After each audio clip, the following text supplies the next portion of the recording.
think good morning to everyone.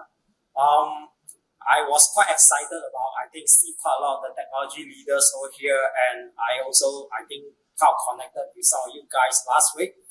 So, for the people who do not know me, I'm actually Jia Yee. You can call me JY. I'm the Kenanga CTO right now. Today, I think just now you heard from the MTech representative also talk about how big the data center, hyperscale data center is being invested, and most of it are actually in Johor, right? And today, from my topics is basically change a little bit to the cloud, and I'm actually going to talk about from the consumer perspective. Okay, so before we start, right, I hope you guys have a good breakfast, and you guys can enjoy yourself for the rest of the half a day sessions. Today I will going to cover, the topic I would like to really cover is on the modernize to maximize for cloud adoptions in enterprise organizations. And what I'm going to cover today is specifically about how to improve our agility when we bring the system online, as well as how do we able to optimize the expenses while we or as a consumer, we doesn't really like to maintain a very big data center. But we have the demand. We have a lot of the business ongoing. We still have to put in our system into the data center. So how cloud actually able to help us into the topics, right?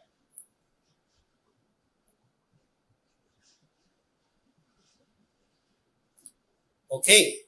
So, these are basically the topic I would like to cover, right? I think, first of all, I would like to cover a little bit on what's the cloud adoption approach.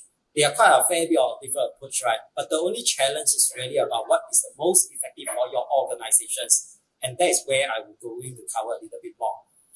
And the second topics is we'd like to talk about a little bit on the application rationalization. What do you really need to consider when you really need to migrate your applications, or when you build the new applications, what do you really need to consider? Since I'm in the FSI industry, I will also cover a little bit on the challenge we face with, security, we face with the risk, we face with compliance, and how do we going to address that? I'm going to give some example. And one more point before we conclude for today, I'm actually also need to talk a little bit about, you guys already know that actually data center is a big investment. But how do we, when we move to cloud, how do we able to convert the traditional CapEx to the long-term OpEx perspective and let the company to run in a more smooth financial situations, right? So for the first topic to cover today is basically talking about the cloud approaches. So there are basically four approaches. The first one typically lift and shift. Like what you have in your data center, you move it to the cloud. So this is the left, move to the right. That's about it. And you use back exactly the same infra and application architecture. You don't change anything. The key benefit, of course, you will get some sort of automations. Like you can actually bring down, bring up the instant with all the infra as a put, which is kind of something a technical or technology benefit. But in terms of financials, probably it's not a lot over there. Yeah. So therefore, we need to cover about the so-called second approach. Probably we talk about re-platform. All right. So re-platform is really focused very much on today. I give you an example. Let's say you are using MS SQL Server on-premise, you're hosting in your data center. When you go to the cloud, right, to be more effective in terms of the cost adoptions, you can look into some native functions offered by the cloud provider.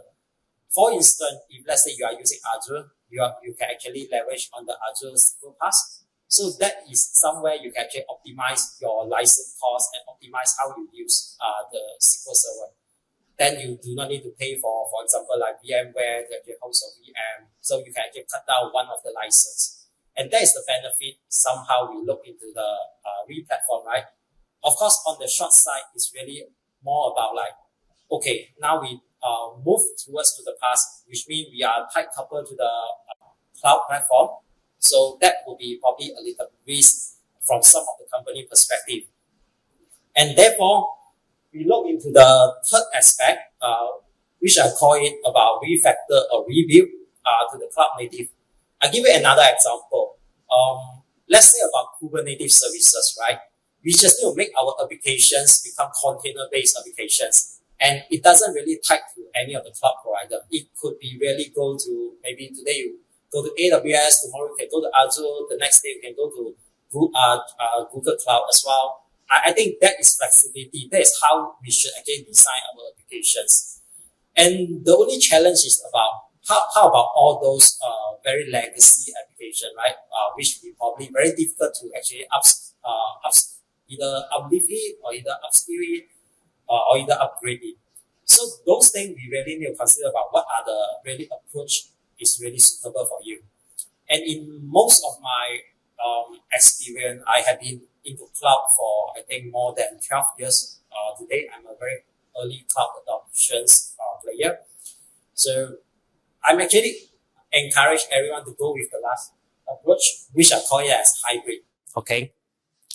Hybrid is really like combination of just the three approach I just actually cover four as well, right? And that is really the better recommendation for any enterprise company. I mean, if you are talking about today, you are from a startup company, you have a lot of the new things, great. Then you can actually do the best architecture, go with whatever you desire with. But if you are in the enterprise company, most of the time you are not able to do that. And you really need to consider hybrid as part of your strategy. There's also some of the questions being asked last week in another conference, asking about, hey, how do we consider about whether should we go with single cloud, multi-cloud technology? I'm going to cover a little bit at the end, just to facilitate the discussion as well. All right. Okay, going to the next page, right? Just quickly bring up the slide as I also running out of time. So application rationalization, why is play very important into cloud adoptions? First of all, I think just now if you hear me correctly, as in an enterprise company, right, we have a lot of the old application. But a lot of the old applications, even though it's your core banking system or it's your back office system, actually there is an opportunity for you to consider whether do you need to rationalize it. When I say rationalize, it could be, build a new one. It could be decommission. There are a lot of different strategy, right? So typically I classify as 6 of these. Either you rehost it, re-platform it, refactor, retain, retire, or replace it. So all the approach have different benefit. Give you some example, right? So for when I think last 2 years we have quite a challenging hit by the COVID. We have a very challenging financial economic situations. So those people are actually looking into more cautious in terms of spending. Then we look into a lot of the opportunity to refactor instead just do a lift and shift like we host, right? So that at least give slightly better benefit within the last 2 years. And some of the people also doing that, for example, like open up new functionality, like get people to actually access remotely. So those are some of the things we can rationalize it from the application and infrastructure perspective to see how we can actually make our applications become better. And this is actually quite important in the sense that it's mainly because of if you don't rationalize the application, think about it. Every year, as all of us know that all the software cost is going up. And also the currency is also kind of more expensive today compared to 3 years ago. So that you definitely will incur a higher OPEX. If we never rationalize what we are doing, I think down the road 5 years, you will see at least 20 to 30% increase to your OPEX cost, even you don't do any change. So I think it's more rationalized if you really go into think about what your application can do and also how your future infrastructure should be. And I strongly believe cloud probably is the right choice for that.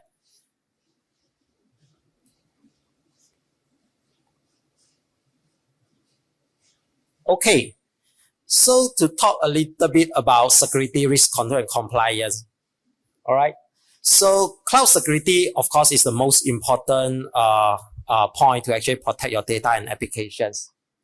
And typically, I think if you rely on today the cloud provider, right, they would actually tell that they have all sort of the security, and in fact, they are keep on added on additional features to cover all the either data or either the infrastructure. But would that be really sufficient? I think this is really, really subjective, depends on where you are and what's your company's strategy look like. I give you some example, right? Let's say today, AWS, Azure, they provide the firewall to you, right? So it's a single level firewall. Whether that's sufficient to you, I think typically if those people who are maintaining data center, they know that most of the time they have two different layers of data center. One protect the DMZ, the other one protect either a bastion or internal. So, but when you move to a cloud, that's a little bit different. The native provider provide you one single technology. Of course, they will have different technology. Like for example, Azure, they have NSG to segregate the network, which typically is how data centers segregate the network as well. But would that be really sufficient? I think this is really subject to the organization itself. We need to think about it. Especially today, I think in FSI, we are a bit cautious about our data. We concerned about PCI, PII. So we will definitely look into a more stronger point. How do we able to protect those data? As the solutions, just give some example, right? Maybe we can look into the third-party SaaS solutions, like maybe Palo Alto, we can put in a firewall. Just an example, don't quote me. I'm not favor to any of the parties, but it's more towards about giving you guys an example. How should we actually look into when we go into the adoption from the security perspective? There is also the other part I would like to cover a little bit on your data residency, right? I think for a lot of the industry, whether the compliance allowed or not, I think we still have a preference. We want the data to be resized in the same country. And thanks to also just now, when you heard about MDEC, we have quite a lot of new investment coming into Malaysia, set up the public cloud data center. Azure is one of that. And we have, I think, some of the China player already here for many years. And I think in the recent news, you heard about also Google Cloud is coming in very soon in 2025. So those are really one of the area we can consider about. Today, we probably hosted our application in Japan, in Singapore, or in Australia, right? Even Hong Kong, wherever is it, the public cloud, more common data center. But in the future, whenever we have our stronger data center over here, then we will actually look into migrate the data, come back to Malaysia. At least you can secure all your data within the country. That is actually something I think quite important as in the FSI industry as well. All right.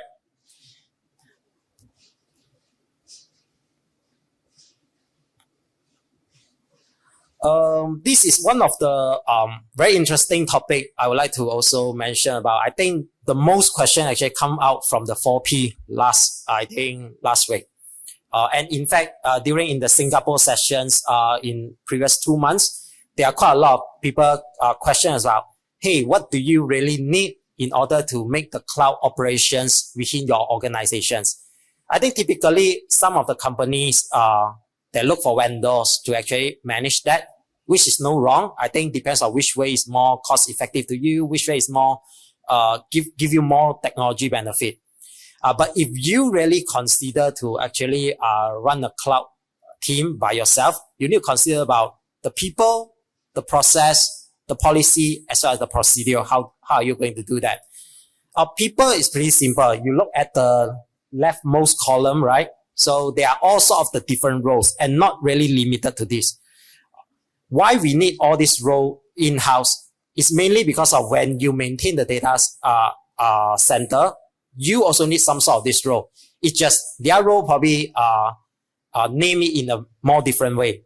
So in the moving forwards, I think a lot of people heard about cloud engineer. But what really the cloud engineer do, right? So in the detail, we can split out quite a fair bit. I'll give you an example.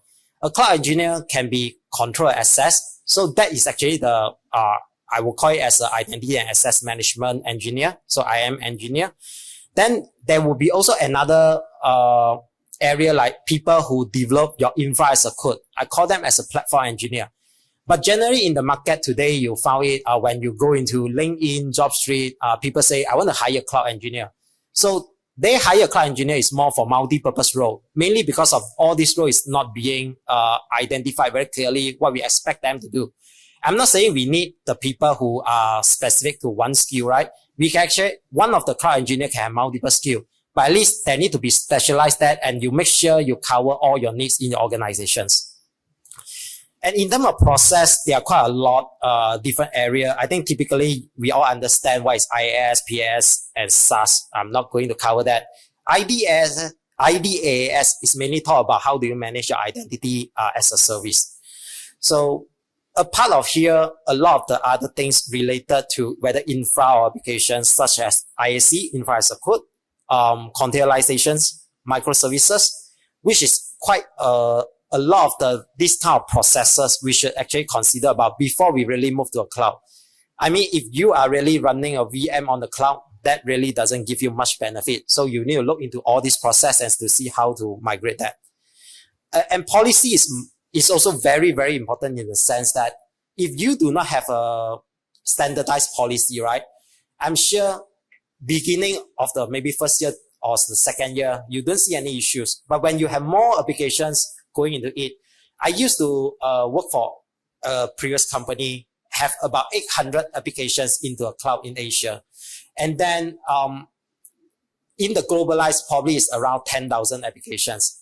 Imagine cloud segregations, right? Today, everything is put into one single company instead.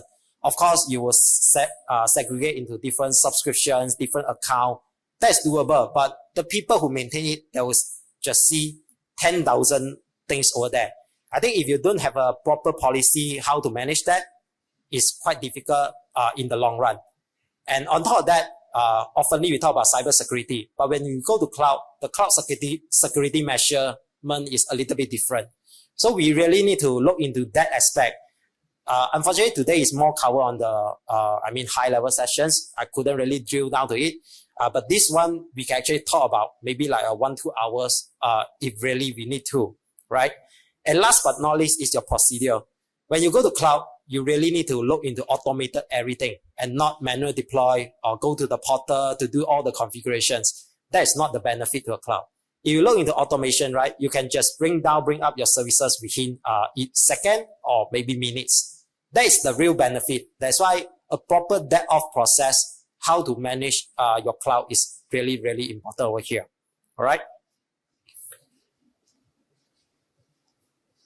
So we'd like to cover, I think the last point today, mainly focus about the financial topic. Okay, so this is mainly talking about shifting away from the traditional CapEx to the OpEx. And why do we really need to do that, right?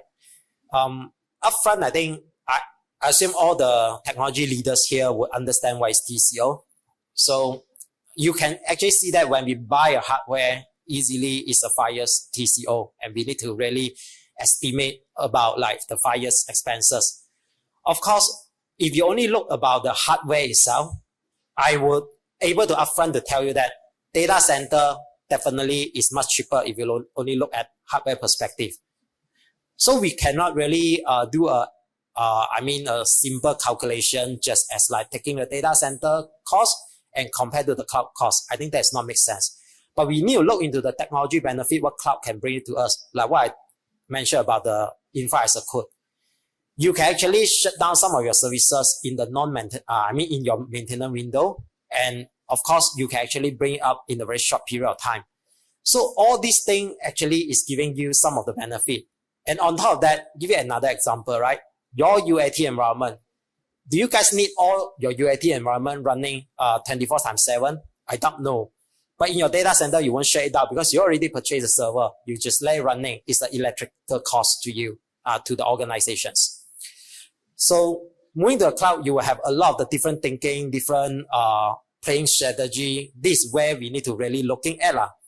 And due to the time constraint, I hope that I will able to cover more, but this is where I would like to talk about it.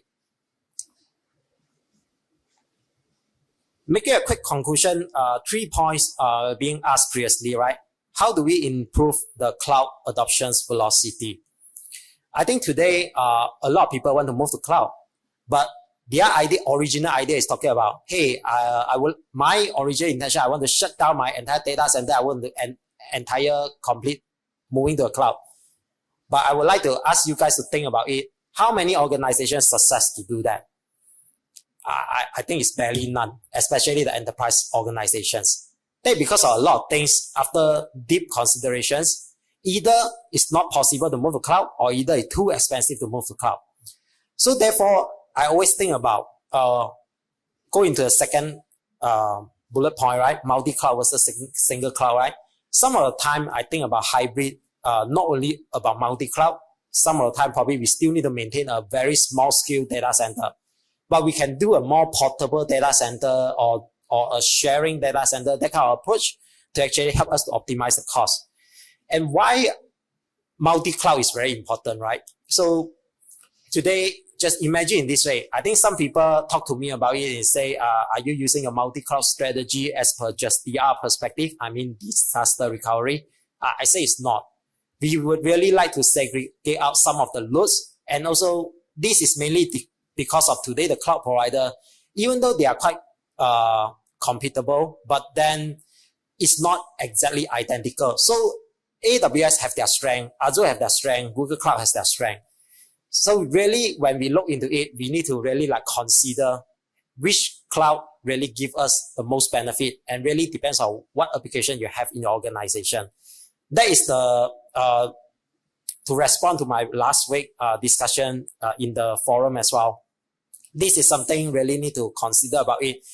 Think through whether single cloud really will help you. Of course, single cloud, a lot of people say that, right? Oh, this, I only need one skill, I can do all. But thinking about it, to adopt the different cloud skill is not a rocket science. The syntax is different, but it's quite manageable. So I strongly recommend that multi-cloud probably is the way of moving forwards. And the last point for today, really to talk about a smooth cloud transitions or the migrations plan. I think we need to prepare upfront to look into it, what really we can do in the organization. Let's say we have 100 applications. Is that really we need to move 100 applications, or is that we move 80, we move 60, and the rest of it, what do we do? With the overall plan, you're only able to justify whether this is really give your organization a financial benefit and technology benefit. I will conclude here today. Thank you everyone for listening the past 20 minutes. Thank you. We'll see you again. All right.